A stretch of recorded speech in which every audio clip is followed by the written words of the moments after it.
To my channel জ্যোতিষ জ্ঞান। আমি astrologer তপরাজ রয়। নমস্কার, আমি জ্যোতিষ বিশারদ তপরাজ রয়। আজকে 17 মার্চ 2024 রবিবার। আজকের বিষয় হচ্ছে আজকের দিনের জন্য শুভ রং কি ও মন ও শরীরকে কিভাবে ভালো রাখবেন। রবিবারের শুভ রং হলো orange colour, golden colour, pink colour. Golden colour প্রাচুর্য, সমৃদ্ধি, ঐশ্বরিক সংযোগ, জ্ঞান, ক্ষমতা, আধ্যাত্মিক অনুভূতি, আত্মবিশ্বাস, মর্যাদা, বিলাসবহুল সাফল্য, সম্পদ, প্রতিপত্তি, মেজাজ, সমূল্য, সুস্থতাকে রিপ্রেজেন্ট করে। কোনো মানুষ যখন ব্রহ্মত্ব লাভ করে তখন ব্রহ্মরসের অনুভূতি দর্শন লাভ হয়। এই ব্রহ্মরসের রং অনেকটা গোল্ডেন কালারের হয়। অরেঞ্জ কালার ক্রিয়েটিভিটি, জীবনের শক্তি, উদ্দীপনা, আবেগ ও আনন্দ, মানসিক ভারসাম্য, উৎসাহ, শক্তি, উষ্ণতা, উন্নত মন মেজাজ, আশাবাদীকে রিপ্রেজেন্ট করে। কারণ সেক্রাল চক্রার কালার হলো কমলা বা অরেঞ্জ। পিঙ্ক কালার মানসিক সমবেদনা ও হিলিংস, প্রেম, সহানুভূতির সংযোগ, মানসিক সুস্থতা, দয়া, মন ও শরীরকে সুস্থ রাখে, লালন পালন, স্নেহের অনুভূতি, আরামকে রিপ্রেজেন্ট করে। এই রবিবারে আপনারা একমুখী বা বারোমুখী রুদ্রাক্ষ ধারণ করতে পারেন এবং অরিজিনাল স্টার রুবি ও বার্মিজ রুবি ধারণ করতে পারেন। মনে রাখবেন, কারো জন্মছকে সান বা রবি যদি ভালো থাকে তার ইমিউনিটি পাওয়ার খুব ভালো হয়।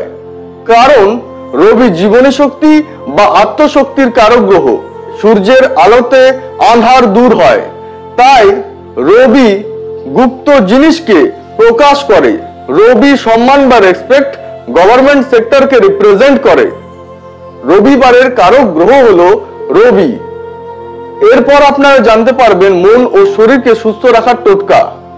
রেনবো গ্লাসে জল রেখে 1 ঘন্টা বাদে সেই জলটি খাবেন। জলেতে আলমন্ড অয়েল, ত্রিফলা চূর্ণ মিক্স করে দেবেন। বাড়ি পরিষ্কার করার সময় জলেতে ফাওয়াকে আতর, অলিভ অয়েল, নুন মিক্স করে বাড়ির মেঝে পরিষ্কার করবেন। এর ফলে বাড়ির নেগেটিভ এনার্জি দূর হবে। এছাড়া রবিবারে মাতঙ্গী দেবীর পূজা করবেন, স্নান করার পর সূর্য প্রণাম করবেন এবং রবিবারে গোলাপি, অরেঞ্জ ও গোল্ডেন কালারের বস্ত্র পরবেন। এছাড়া সাফোডাইট স্টোন ধারণ করতে পারেন। এই স্টোন ধারণ করলে মনের ইচ্ছা পূর্ণ হয়। এবং হায়ালাইট ওপাল ধারণ করতে পারেন। এই হায়ালাইট ওপাল ধারণ করে ধ্যান করলে সেই ব্যক্তির বা মানুষের স্পিরিচুয়াল পাওয়ার বাড়ে। এবং বেজোয়ার জাতীয় স্টোন ধারণ করতে পারেন, যা প্রাণীর পেটে খাবার চেবানোর সময় তৈরি হয়। এই স্টোনটি শক্ত প্রকৃতির এবং এই স্টোন শুয়োর, গরু, ছাগল, ষাঁড়, ভেড়াতে পাওয়া যায়। এই স্টোন সোনার কবচে বা সোনার আংটিতে বা সোনার লকেটে ধারণ করবেন। এই স্টোনে প্রচুর পরিমাণে হিলিং পাওয়ার থাকে। যাই হোক, আজকের মতো অনুষ্ঠান পর্বের এখানেই সমাপ্তি। আমরা পরবর্তী অনুষ্ঠানে আরো অনেক কিছু গুরুত্বপূর্ণ বিষয় নিয়ে আলোচনা করব। আজকের মতো ধন্যবাদ।